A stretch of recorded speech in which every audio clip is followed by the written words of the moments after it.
Yo, what's up, internet? My name is Jeremy Schumacher. I'm a licensed marriage and family therapist. I'm the Jer in Wellness with Jer. We are on a super fun, really rewarding, intellectually stimulating journey through the early 2000s. We are having fun, hopefully, but none of those other things are true. This is a brutal slog through divorced dad rock. I'm glad you're here with me, still sticking it out. We're at volume 6 of this little YouTube series I'm working on here. And we're building to a conclusion, and I can finally do reviews of songs that I like, which I'm excited for. We're building to the conclusion. We started with the premise that the early 2000s were not a particularly emotionally mature or emotionally intellectual timeline. And for the people whose music that is their genres, their modern playlists are built on nostalgia of their quote unquote glory years.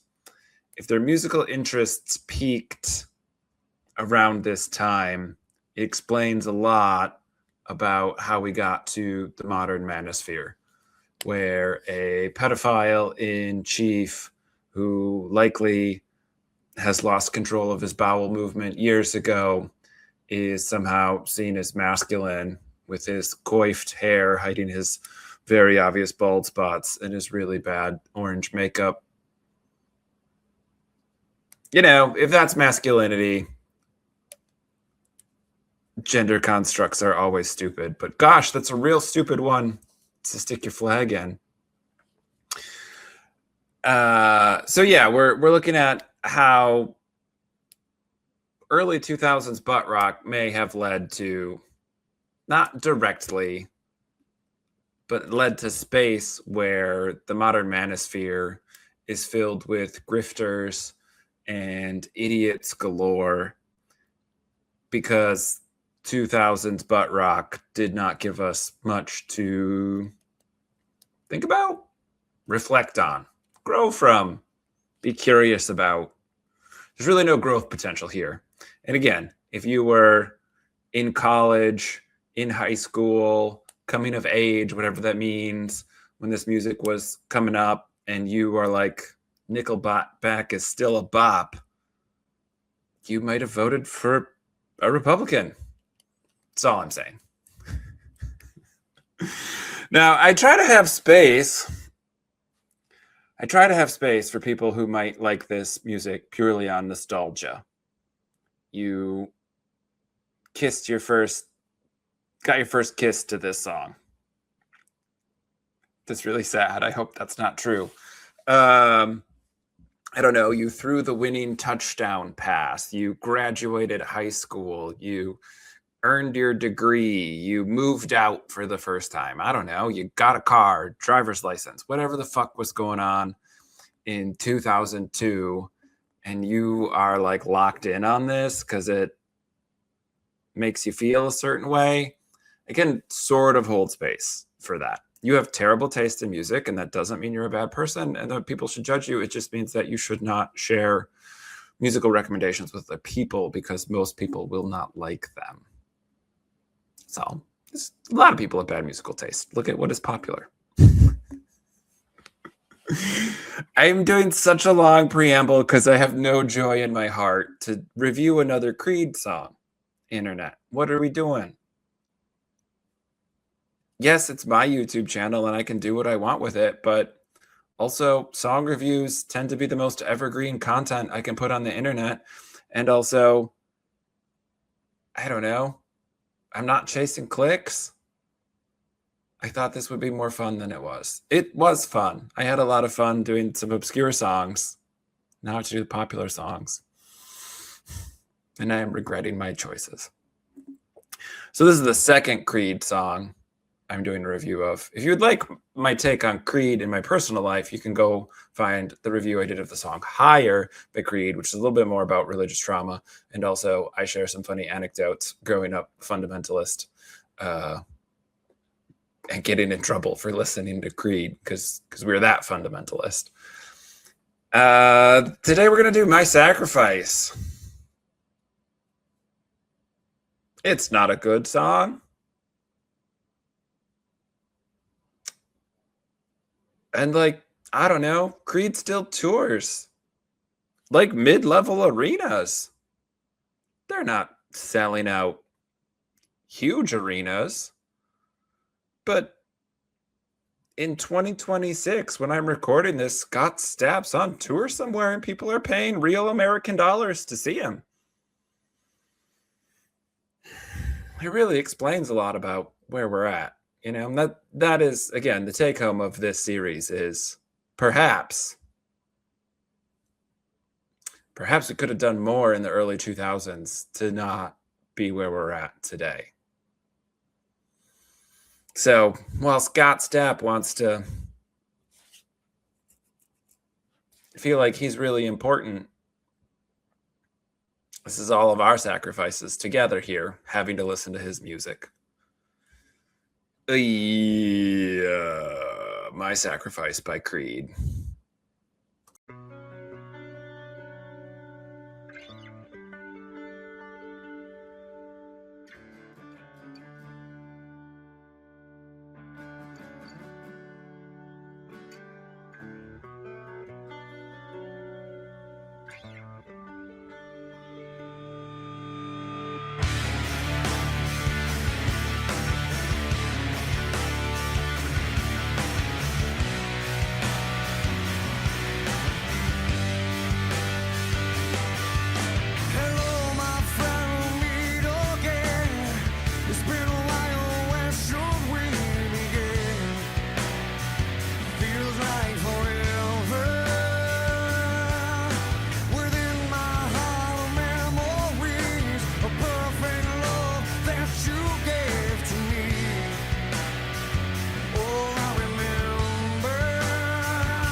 All right, we'll pause the really mid guitar playing right there. Ugh. Like, nostalgia still hits. I'm not like, woo, Creed, but it is like, I don't know. I've talked about nostalgia before. That was in my first review of a Creed song. It's drugs in your brain. They're drugs. They elicit a response. I don't know what it is. That squeaky guitar is like, I don't know, The Reason by Hoobastank or whatever comes to mind. Like, so Creed is one of those bands that I struggle with because they weren't good then, but I can at least understand why they were popular then, back in the day. And now, gosh, there's just zero redeeming qualities. I truly don't understand. Scott Stapp is not a good songwriter. If you like the way he sings, as if he's been edging himself for 4 hours before recording, I guess I'm not going to yuck other people's yums, but I don't think it's good. I'm gonna react to this song and try and give it as much of the benefit as I can. I'm going to react flatly, which is to say I'm going to read the lyrics on the screen and respond to them. And then I will also explain to you what supposedly is the background to this song, which is Scott Stapp talking about his songwriting process, which makes it so much worse. You would think like, oh, a little context would help. I'm a big fan of context. Tell me the surrounding information to what's going on so I can make an informed decision about it. I think information is power. I'm a big fan of making informed decisions. It's a huge part of my work.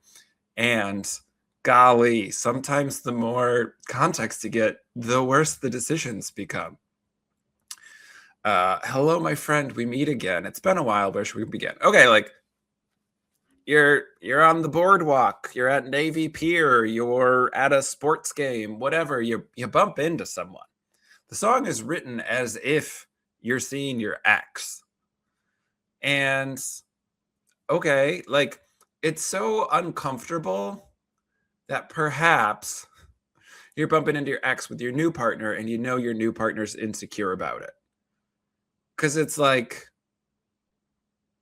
nobody talks like this, right? Moderators on Reddit tip their fedoras and say, "Hello, my friend, we meet again." It's like a Bond villain, but your bud. You know, it's odd. It's decidedly odd. Um, Within my heart of memories, the perfect love that you gave to me. Again, like there goes our premise. Whoops, you bumped into an ex, but your new partner's there, so you can't talk to him. Like, you don't say that to an ex. They wouldn't be your ex if they gave you perfect love. So it's like, what if it's just a bud? What if it's non-sexual? And again, we'll get into how quickly that falls apart. But what if it's just like a dude? Bruh, Scott's friend Jake, because Jakes are always friends with Scots, bump into each other after a while. And like, okay, so then let's reframe here. Within my heart of memories, the perfect love that you gave to me. Oh, I remember. It's when you're with me, we're free, careless, we believe. Like, this isn't about playing Halo and drinking Red Bulls. This is like, remember that time we accidentally blew each other because we're both straight, but haha, wasn't that fun? But society won't let us be together because we're straight bros. It's a very odd song. And again, I'm not throwing shade at any particular community here. Consenting adults should engage in pleasure-making activities. I support that wholeheartedly. I do take some issue with conservative figures who are closeted and vote for taking away people's rights because they are not comfortable with themselves. So the hypocrisy is bothersome. But again, it's not a gay anthem. Like, I'm really reading in here to just suggest that this is not the way you would talk to an ex, but perhaps like the way you would talk to some sort of awkward hookup moment that you reflect fondly on. Again, the whole tone of it is like, we haven't seen each other in a while, but I'm still deeply in love with you, which is very odd. And when I was like, oh, we'll do My Sacrifice, sort of putting the playlist together for this YouTube series, I didn't really, like, I wasn't thinking through all the lyrics of all of the songs. Just sort of like, what were big songs at that time? What's like a thing that stands out about that? And in my head, when I initially was going to do the song, I was like, oh, that's like better. It's better than Stained. It's better than some of the other stuff that's like directly emotionally avoidant. At least Scott Stapp's like owning that he has feelings. His tears are coming to his eyes. He can be like a dude who cries. But then here we are at the point of actually having to reflect on the lyrics and like, who the fuck is he talking to? And again, I do know the answer because he's given one. Scott Stapp. Apparently, he wrote this song to himself. Which, you know, I'm a therapist. I want to like that. I want to be like, self-reflection. But again, it's a very off-putting way to talk to yourself. Because when you are with me, we're free. Careless, I believe. He's talking to himself. All right, self. Really glad to see you. It's been a minute. Like, what? What are you doing? Just pay attention to yourself normally. And like, self-love. I'm here for that. Resource yourself. Take care of yourself. Be proud of your accomplishments. Think highly of yourself. You deserve to be loved just like everybody else does. Positive affirmations. But like, it's kind of like a religious song. And again, it's one of those things where like Creed never did a thing, right? Like they were popular, but they weren't overtly Christian, but they were Christian. But like, so it was like, commercially speaking, they could sort of sell themselves to a secular side and still be like, wink, wink, nudge, nudge, Christians buy our music. We're super cool with you. Which in my overall premise of what brings us to modern America, like, yeah, that's always been a problem. That idea that commercialism outweighs anything else. And we have people who are like walking and talking PR firms like Taylor Swift because like they do not stand for anything other than making money for themselves. Which like I was raised fundamentalist, so the fundamentalist part of my brain is like, that makes you a bad Christian. Like, right, I'm an atheist. I don't care. And I will call out the hypocrisy of like thinking you're better than other people when clearly you don't stand for your own belief systems. So yeah, it's a weird way to talk to yourself for sure. And like Creed's just trying to be a little bit of an appeal to everybody, which is why it ends up being so wishy-washy and not actually about anything. If this is how you feel about yourself, how'd you lose track of yourself? Again, it sounds like you've been sucking yourself off. So like, how has it been? The premise of the song is, it's been a while. Glad we're getting to reconnect. Right?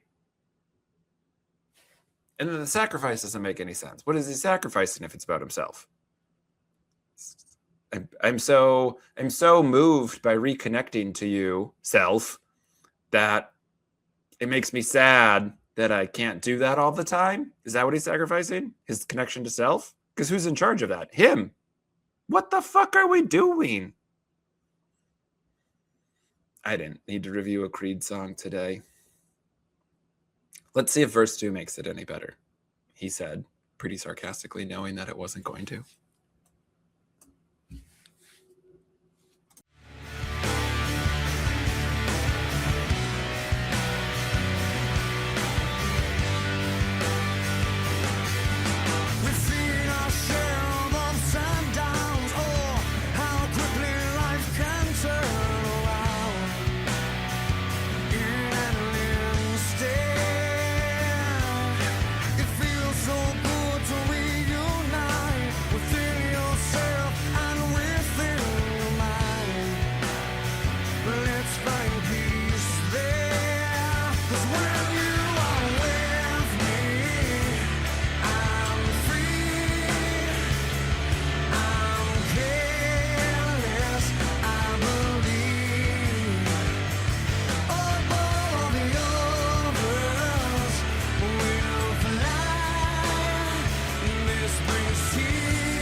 Oh, dude, it's about to be a real cool breakdown. It's not, but I need to talk about that.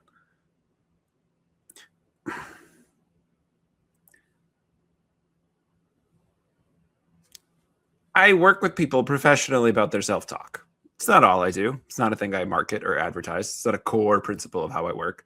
And like, it's a thing that comes up often enough. I think, again, positive self-talk is important. I think I started to make this thought earlier and got distracted and never really finished it. It's like praise songs that don't sound like they love Jesus. Sounds like they're in love with Jesus. South Park is a very funny episode.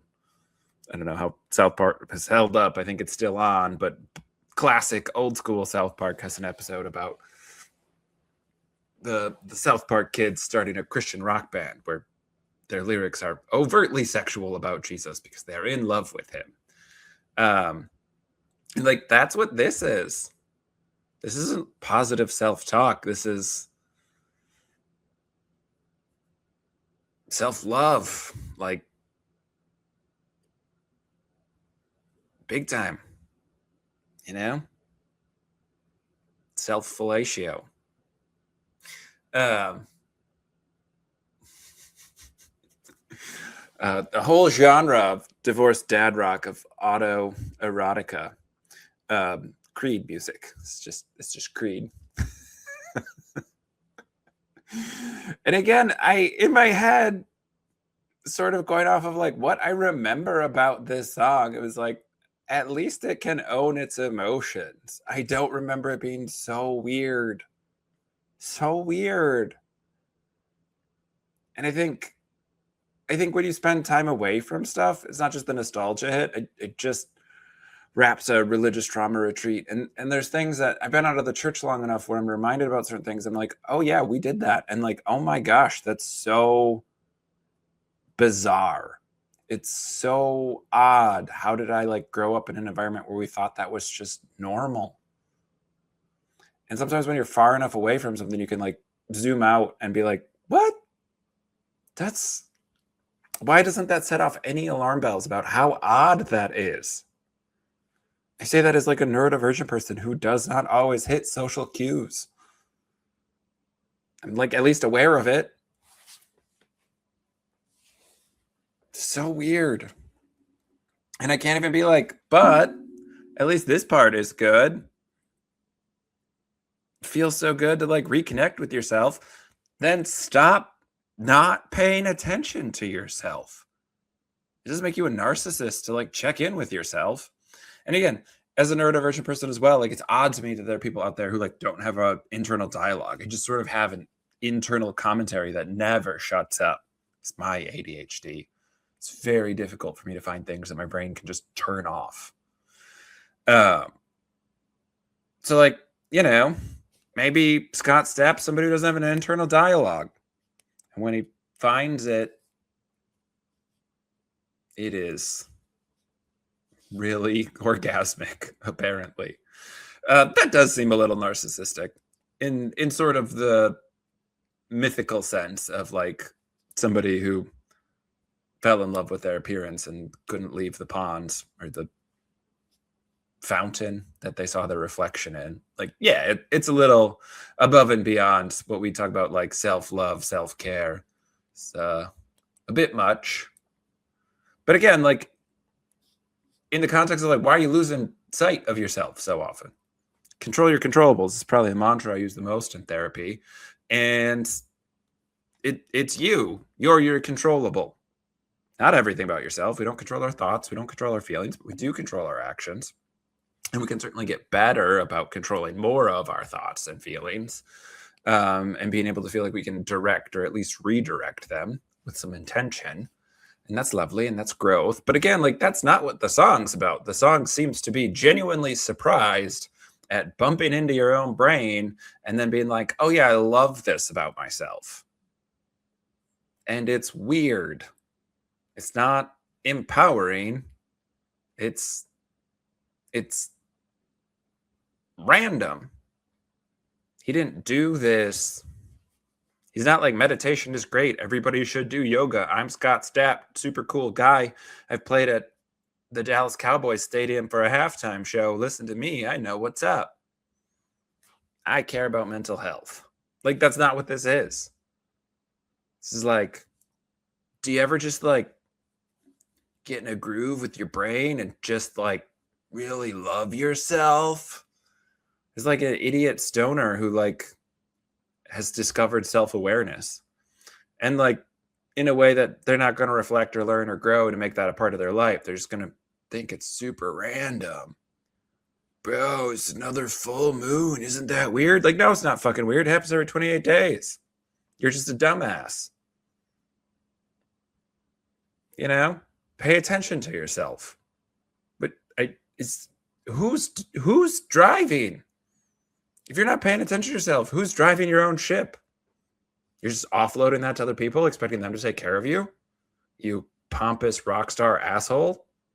That is actually, now that I say that out loud, that does explain a fair amount. Probably, right?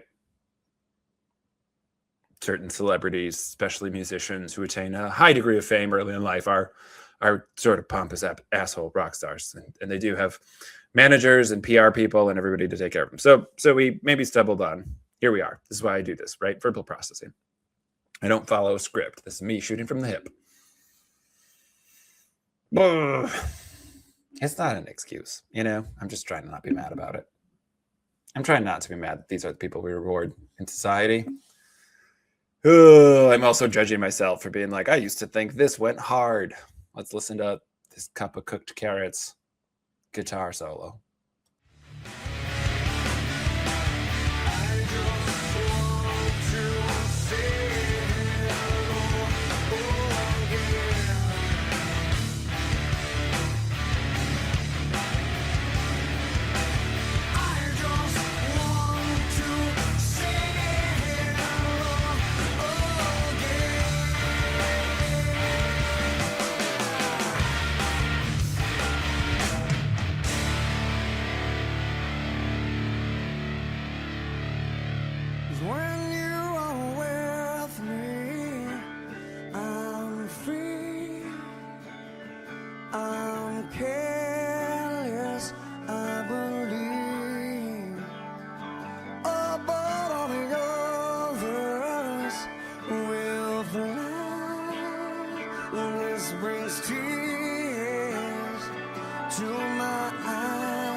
Mind-numbingly stupid.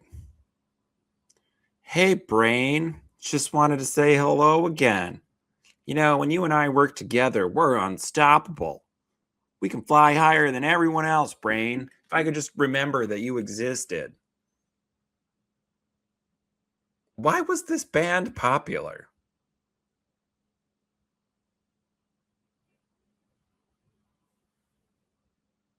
What? Somebody asked me to go to a Creed show. Somebody my age. They were like, do you want to go? And I was like, lols. That's very funny. And they're like, no, I'm being serious. I was like, oh, you don't know me because we should have listened to this song together. Hello, my friends. This music really sucks. Oof. And like, I listen to some weird stuff, right? Like, not everybody wants to listen to Igor. I get that.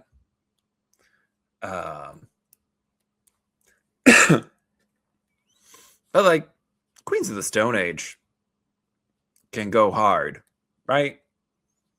That Foo Fighters is better than this by like a lot, and I'm not a Foo Fighters fan. It just,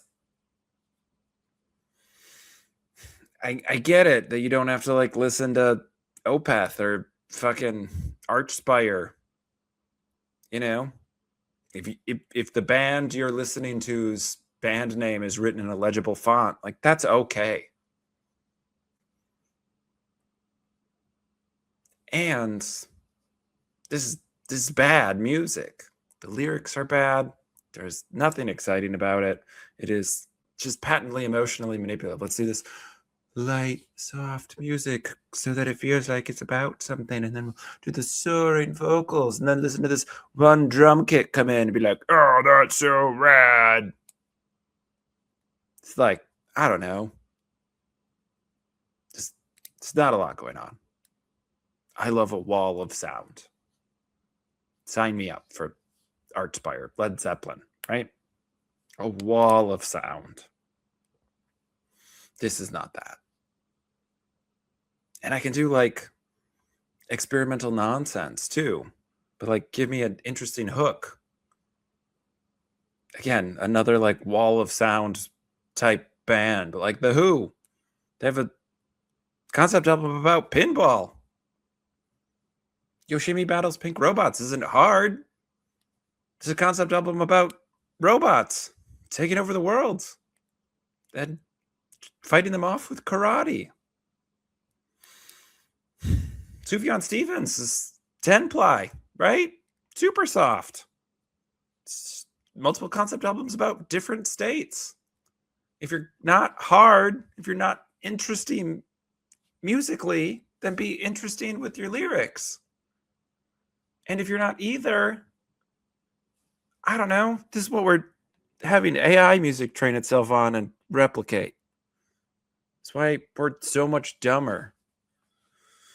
Good job, millennials. We peaked.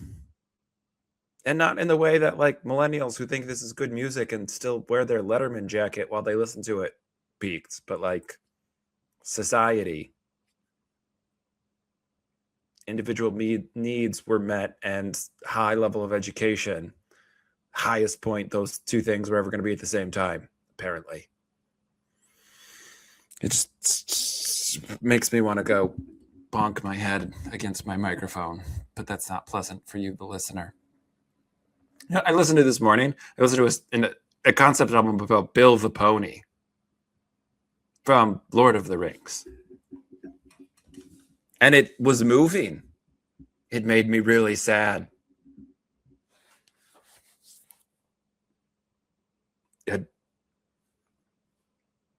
black metal album about Bill the Pony.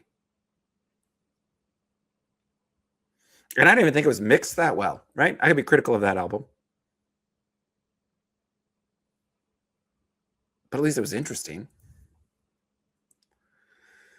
It's just lowest common denominator bullshit here for lowest common denominator brains that have no self-awareness or critical thinking skills. That's what this music is. A divorced dad rock, just butt rock. We have Nickelback next week to make me feel better, he said, really sarcastically. At least I can be like Avril Lavigne was sweet, and the idea that the lead singer of Nickelback was married to her is really weird. Does make sense they got divorced. Anyway, Nickelback next week. And then the week after that, we can tie it all together, which maybe we'll learn something. You know, maybe at the end of all of this, these multiple sacrifices we have made listening to these not great songs together, we can be better because of it, because we did engage our critical thinking skills. So come along with me for that journey so I can feel better about the time spent on this. In the meantime, I don't remember what the band's name was. Lammoth.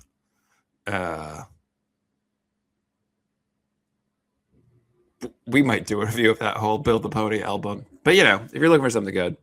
Otherwise, I've absolutely been listening to, on repeat, Queens of the Stone Age new song, Easy Street. My love of Josh Homme is pretty well documented. And a ton of Gojira. So go listen to good music, please. And that will be good for your mental health. Cleanse your palate.